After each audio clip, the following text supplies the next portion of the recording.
ಹಾಡುವ ಕೋಗಿಲೆ ಯಾವಾಗ ಹಾಡ್ತೈತಿ ಅಂದ್ರ ಮಾವಿನ ಚಿಗುರು ಬರ್ತೈತಿ, ಇನ್ನು ಹಣ್ಣು ಬಿಟ್ಟಿರೋದಿಲ್ಲ ಗಿಡದಾಗ, ಬರೇ ಚಿಗುರು ಬಿಟ್ಟಿರ್ತೈತಿ. ಹಣ್ಣು ಬಿಟ್ಟಿಲ್ಲ ಗಿಡದಾಗ, ಬರೇ ಚಿಗುರು ತಿಂದ ಕೋಗಿಲೆ ಹಾಡ್ಲಿಕ್ಕೆ ಶುರು ಮಾಡತೈತಿ. ಕೋಗಿಲೆ ಕುಣಿಲಿಕ್ಕೆ ಶುರು ಮಾಡತೈತಿ.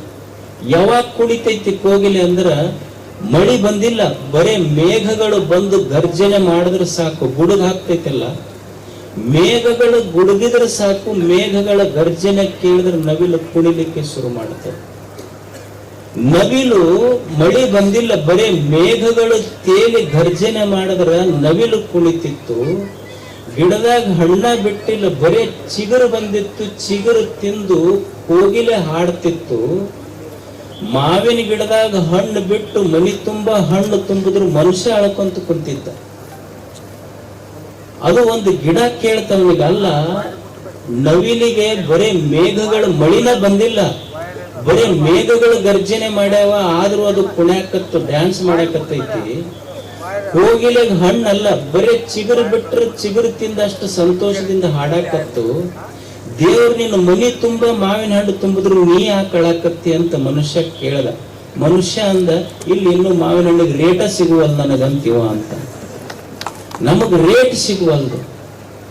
ದೇವರು ಆ ಮಾವಿನ ಗಿಡಕ್ಕೆ ಕೇಳ್ದ, ಅಲ್ಲ ನಾನು ಇಷ್ಟೆಲ್ಲ ಮಾಡೀನಿ, ನವಿಲಿಗೆ ಬರೇ ನೀರ ಕೊಟ್ಟಿಲ್ಲ, ಮೇಘ ಗರ್ಜನೆ ಮಾಡಿದ್ರೆ ಕುಣ್ಯಾಕತ್ತಿತ್ತು, ಇದಕ್ಕೆ ಹಣ್ಣು ಕೊಟ್ಟಿಲ್ಲ ಕೋಗಿಲಿಗೆ, ಬರೇ ಚಿಗುರು ಕೊಟ್ರ ಇದು ಹಾಡಾಕತ್ತಿತ್ತು. ಈ ಮನುಷ್ಯಗ ಮನಿ ತುಂಬಾ ಹಣ್ಣು ತುಂಬಿನಿ, ಆದ್ರೂ ಒಳತನಲ್ಲ ಯಾಕ? ಇವ ಮನಿ ತುಂಬಾ ಹಣ್ಣು ತುಂಬಿದ್ರು ಇವ ಯಾಕೆ ಅಳತಾನ ಅಂತ. ಅವಾಗ ಗಿಡ ಹೇಳ್ತು, ಇವ ಒಬ್ಬನ ಹಿಂಗಲ್ಲ, ಇವ್ರ ಜಾತಿನ ಹಿಂಗೈತಂತ. ಇವ ಒಬ್ಬನ ಹಿಂಗಲ್ಲ, ಇವ್ರ ಜಾತಿನ ಇದ ಟೈಪ್ ಐತಿ. ನೀ ಏನು ಕೊಟ್ರು ಸಮಾಧಾನ ಇಲ್ಲ ಇವ್ರಿಗೆ ಏನು ಕೊಟ್ರು ಸಮಾಧಾನ ಇಲ್ಲ, ಏನು ಕೊಟ್ರು ತೈತ ಸಮಾಧಾನ ಇಲ್ದವ್ರಿಗೆ ಮನುಷ್ಯರಂತಾರಂತ ಗಿಡ ಹೇಳ್ತದೆ. ಅಂದ್ರೆ ದೇವರು ಏನು ಕೊಟ್ಟಾನ ಅದ್ರ ಬಗ್ಗೆ ಮೊದಲು ಸಂತೋಷವಾಗಿರುವುದನ್ನು ಕಲಿಬೇಕು.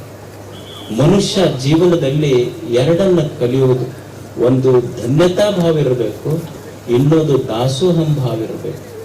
ಒಂದು ಧನ್ಯತಾ ಭಾವ ಇರಬೇಕು. ಯಾಕಂದ್ರ ಮನುಷ್ಯ ಏನು ನೋಡ್ತಾನ ಅಂದ್ರ, ಜೀವನದಲ್ಲಿ ಮನುಷ್ಯನಿಗೆ ದುಃಖ ತಾಪ ಯಾಕಾಗೈತಂದ್ರ ನಮಗೆ ಏನಿಲ್ಲ ಅದ್ರ ಕಡೆ ಬಹಳ ಲಕ್ಷ್ಯ ಕೊಟ್ಟಿವಿ. ದೇವ್ರು ಏನು ಕೊಟ್ಟಾನ ಅದ್ರ ಬಗ್ಗೆ ನಮಗೆ ಲಕ್ಷ್ಯ ಇಲ್ಲ. ಮನುಷ್ಯನ ಮನಸ್ಸಿಗೆ ತಾಪ ಯಾಕಾಗೈತಿ, ದುಃಖ ಯಾಕಾಗೈತಿ ಅಂದ್ರ ದೇವ್ರು ಏನು ಕೊಟ್ಟಾನ ಅದ್ರ ಬಗ್ಗೆ ಲಕ್ಷ್ಯ ಇಲ್ಲ. ತಲಿ ತುಂಬ ಕರೆ ಕೂದಲಿರ್ತಾವ. ಒಂದು ಬೆಳೆ ಕೂದಲು ಬಂತಂದ್ರ ಹೊಳ್ಳ ಹೋಗಿ ಕನ್ನಡಿ ಮುಂದೆ ನಿಂತ ಅದ ಕೂದಲ ನೋಡ್ಕೊಂಡ್ ತಿಂದಿರ್ತೀವಿ ನಾವು. ಅಂದ್ರೆ ನಮಗ್ ಇಷ್ಟು ತಲೆಯಾಗ ಬಿಳಿ ಕರೆ ಕೂದಲಿದ್ರು ಅದ್ರ ಕಡೆ ಲಕ್ಷ್ಯ ಇಲ್ಲ. ಒಂದು ಬೆಳೆ ಕೂದಲದ ಕಡೆ ಇಷ್ಟು ಲಕ್ಷ್ಯ, ಒಂದು ಬೆಳೆ ಕೂದಲು ಬಂತಲ್ಲ. ಇಷ್ಟು ಸುಂದರವಾದ ಮುಖ ಕೊಟ್ಟಿರ್ತಾನ, ಮುಖದ ಕಡೆ ಲಕ್ಷ್ಯ ಇಲ್ಲ.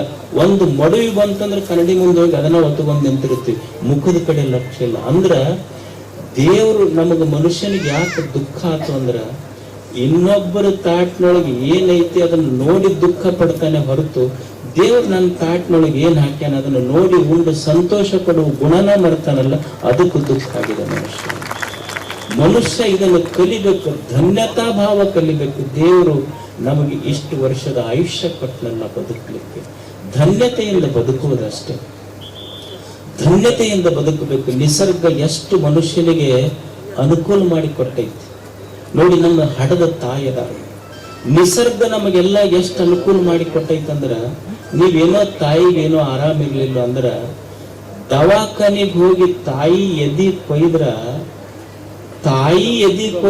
ತಾಯಿ ಎದೆಯಾಗಿಂದ ಬರುವುದು ರಕ್ತ, ಕೀವು, ಮಾಂಸ ಬರ್ತೈತಿ. ಆಶ್ಚರ್ಯ, ದೇವ್ರು ಎಷ್ಟು ಅನುಗ್ರಹ ನಮ್ಮ ಮ್ಯಾಲ ಅಂದ್ರ, ತಾಯಿ ಎದಿ ಕೊಯ್ರಿ ತಾಯಿ ಎದೆಯಾಗ ರಕ್ತ, ಮಾಂಸ, ಕೀವು ಬರ್ತೈತಿ. ಆದ್ರ ರಕ್ತ, ಕೀವು, ಮಾಂಸಗಳ ಮಧ್ಯದೊಳಗನ ತಾಯಿ ಎದೆಯಾಗ ನಮ್ಮ ಸಲುವಾಗಿ ಹಾಲಿಟ್ಟು ಕಳಿಸದ್ನಲ್ಲ ದೇವರು. ಇದರಿಂದ ಅನುಗ್ರಹಿತ ಆಗ್ಲಿಕ್ಕೆ ಸಾಧ್ಯ ಇಲ್ಲ. ಮನುಷ್ಯನಿಗೆ ಭೂಮಿಯಷ್ಟು ಅದ್ಭುತ. ನಾವು ಭೂಮಿಗೆ ಏನ್ ಹಾಕ್ತಿವಿ ಅಂದ್ರೆ ಮಣ್ಣು ಹಾಕ್ತಿವಿ, ಭೂಮಿ ನಮ್ಮ ಮುಡ್ಯಾದಾಗ ಹಣ್ಣು ಹಾಕ್ತಿವಿ. ನಾವಿವತ್ತು ನಮ್ಮ ಮನೆ ಮುಂದೊಂದು ತೆಂಗಿನ ಗಿಡ ಹಚ್ಚಿದ್ರ ತೆಂಗಿನ ಗಿಡಕ್ಕೆ ನಾವು ಸ್ನಾನ ಮಾಡಿದ ರಾಡಿ ನೀರು ಕೊಡ್ತೀವಿ. ರಾಡಿ ನೀರು ನಾವು ಅದಕ್ಕೆ ಕೊಟ್ರ ರಾಡಿ ನೀರು ಕುಡಿದ ತೆಂಗಿನ ಗಿಡ ನಮ್ಮ ಉಡದೊಳಗೆ ಸಿಹಿ ನೀರು ಹಾಕ್ತೈತೆಲ್ಲ. ನಿಸರ್ಗ ಎಷ್ಟು ಧನ್ಯತೆಯಿಂದ ಬದುಕಬೇಕು ಮನುಷ್ಯ. ಅದಕ್ಕೆ ಮನುಷ್ಯ ಕಲಿಯುವುದು ಎರಡಲ್ಲ, ಒಂದು ಧನ್ಯತೆಯಿಂದ ಬದುಕಬೇಕು, ಇನ್ನೊಂದು ದಾಸೋಹಂ ಭಾವದಿಂದ ಬದುಕಬೇಕು. ಧನ್ಯತೆಯಿಂದ ಬದುಕುವುದು ಅಂದ್ರೆ ದೇವರು ಏನು ಕೊಟ್ಟನಲ್ಲ ಅದರಿಂದ ಸಂತೋಷವಾಗಿ ಬದುಕುವುದು. ದಾಸೋಹಂ ಭಾವದಿಂದ ಬದುಕುವುದು ಅಂದ್ರೆ ದೇವ್ರು ಏನು ನಮಗೆ ಕೊಟ್ಟನಲ್ಲ ಅದನ್ನ ಮುಟ್ಟಿಸಿ ಹೋಗುವುದು ಸಮಾಜ.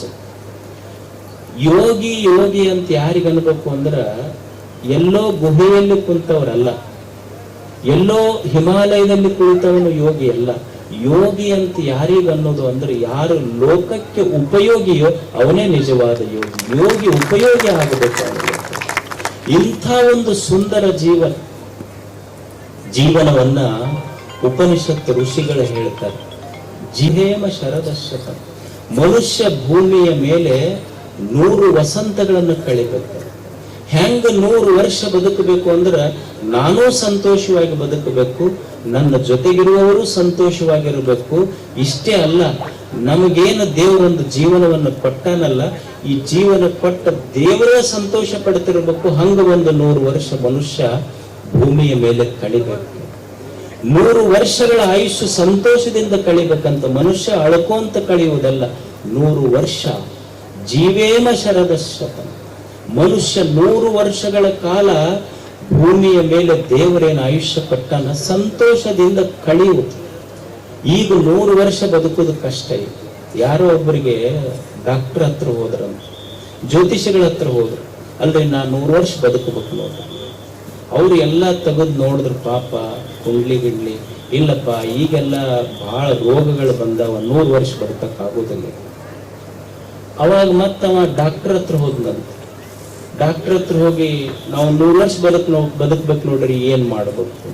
ಅವ್ರು ವೈದ್ಯರು ಹೇಳಿದ್ರು, 100 ವರ್ಷ ಬದುಕೋದು ಈ ಮೆಡಿಕಲ್ಗೆ ದೊಡ್ಡ ಸವಾಲ್ ಐತಿ, ಎಷ್ಟು ರೋಗಗಳು ಬಂದಾವ, ಈಗ 100 ವರ್ಷ ಬದುಕೋದು ಕಷ್ಟ. ಅವ ಮತ್ತೊಬ್ಬ ಜ್ಯೋತಿಷಿಗಳ ಹತ್ರ ಹೋದ, ಇವ್ರದ್ದು ಸಮಾಧಾನ ಆಗ್ಲಿಲ್ಲ. ಅವ್ರ ಜ್ಯೋತಿಷಿಗಳೆಲ್ಲ ಗುಣಿಸಿ ಇವನ ಹೆಸರು ತಗೊಂಡು ಜಾತಕ ತಗೊಂಡು ಅವ್ರು ಹೇಳಿದ್ರು, 100 ವರ್ಷ ಬದುಕ್ತೀನೇನ್ರಿ ಅಂತ ಕೇಳಿ, ನಾ ಬದುಕ್ಬೇಕಲ್ರಿ, ಏನ್ ಮಾಡ್ಬೇಕು? ಅವಾಗ ಅವ್ರ ಜ್ಯೋತಿಷಿಗಳು ಹೇಳಿದ್ರು, 100 ವರ್ಷ ಬದುಕ್ಬೇಕಂದ್ರ ಲಗ್ನ ಮಾಡ್ಕೊ ಅಂದ್ರು ಅವ್ರು. ಅವಾಗ ಅವ ಕೇಳ್ದ, ಅಲ್ಲ ಲಗ್ನ ಮಾಡ್ಕೊಂಡ್ರ 100 ವರ್ಷ ಬದುಕ್ತೀವಿ ಅಂದ್ರು. ಇಲ್ಲ, ಲಗ್ನ ಮಾಡ್ಕೊಂಡ್ರೆ 100 ವರ್ಷ ಏನು ಬದುಕುದಿಲ್ಲ, 100 ವರ್ಷ ಬದುಕ್ಬೇಕನ್ನೋ ತಲೆಯಾಗಿನ ಹುಚ್ಚಿ ಬಿಡ್ತೈತಿ ನಿನಗೆ ಅಂತ ಹೇಳಿದ್ರು. ಮೊದಲು ನೀವು ತಲೆಯಾಗಿಂದ ಹುಚ್ಚಿ ಬಿಡ್ತೈತಿ. ಋಷಿ ಅಂತಾನ 100 ವರ್ಷ ಬದುಕಬೇಕು. ಹೆಂಗ ಬದುಕಬೇಕು ಅಂದ್ರೆ ಜೀವೇಮ ಶರದಶತ, 100 ವರ್ಷ ದೇವರು ಕೊಟ್ಟಾನಲ್ಲ, ದೇವರ ಸಂತೋಷ ಪಡ್ತಿರ್ಬೇಕು, ಹಂಗ ಬದುಕಬೇಕು. ಬುದ್ಧೇಮ ಶರದಶತ, ಹೆಂಗ ಬದುಕಬೇಕು ಅಂದ್ರೆ ಚಲೋ ಚಲೋ ಚಲೋ ವಿಚಾರಗಳಿಂದ ಬೆಳಿಗ್ಗೆ ಎದ್ದಾಗ ಮನುಷ್ಯನ ತಲೆಯಾಗ ಚಲೋ ವಿಚಾರ ಇಟ್ಟುಕೊಂಡೇಳು. ಭಿಕ್ಷುಕರು ಅಂದ್ರೆ ಬೆಳಿಗ್ಗೆ ಎದ್ದು ಯಾರ ತಾಟಿನೊಳಗೆ ಅನ್ನ ಇಲ್ಲ, ರೊಟ್ಟಿ ಇಲ್ಲ, ಯಾರ ತಟ್ಟೆಯಲ್ಲಿ ಬೆಳಿಗ್ಗೆ ಎದ್ದಾಗ ರೊಟ್ಟಿ ಇಲ್ಲ, ಅವ ಭಿಕ್ಷುಕ ಅಲ್ಲ. ಬೆಳಿಗ್ಗೆ ಎದ್ದಾಗ ಯಾರ ತಲೆಯೊಳಗೆ ಚಲೋ ವಿಚಾರ ಇಲ್ಲಲ್ಲ, ಅವ ನಿಜವಾದ ಭಿಕ್ಷುಕ ಆಗ್ತಾನೆ.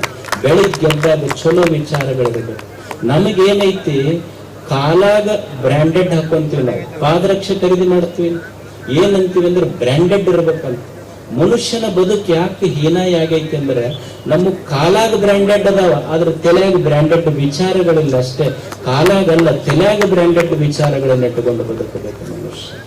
ಜೀವೇಮ ಶರದಶತಂ, ಬುದ್ಧೇಮ ಶರದಶತಂ, ರೋಹೇಮ ಶರದಶತಂ. ಮನುಷ್ಯ ಬದುಕಿನ ಹೆಜ್ಜೆಗಳನ್ನ ಹಾಕ್ತಾ ಇರಬೇಕು. ಎಂಥ ಹೆಜ್ಜೆಗಳನ್ನ ಹಾಕಬೇಕು ಅಂದ್ರ ಅರಿಯದವರೊಡನೆ 1000 ಹೆಜ್ಜೆಗಳನ್ನು ಹಾಕುವುದಕ್ಕಿಂತ ಅರಿತವರೊಡನೆ 4 ಹೆಜ್ಜೆಗಳನ್ನು ಹಾಕುವುದೇ ಜೀವನದ ಸಾರ್ಥಕತೆ ಅಷ್ಟೆ. ಅರಿತವರೊಡನೆ 4 ಹೆಜ್ಜೆಗಳನ್ನು ಹಾಕುವುದು. ಮನುಷ್ಯ ಇಂಥ ಒಂದು ಬದುಕನ್ನ 100 ವರ್ಷಗಳ ಕಾಲ ಕಟ್ಟಬೇಕು. ಮತ್ತ ಬದುಕು ದೇವನಿಗೆ ಪ್ರೀತಿ ಬರಬೇಕು. ಒಂದು ಧನ್ಯತಾ ಭಾವ, ಇನ್ನೊಂದು ದಾಸೋಹಂ ಭಾವದಿಂದ ಮನುಷ್ಯ ಬದುಕಬೇಕು. ನಿಮ್ಗ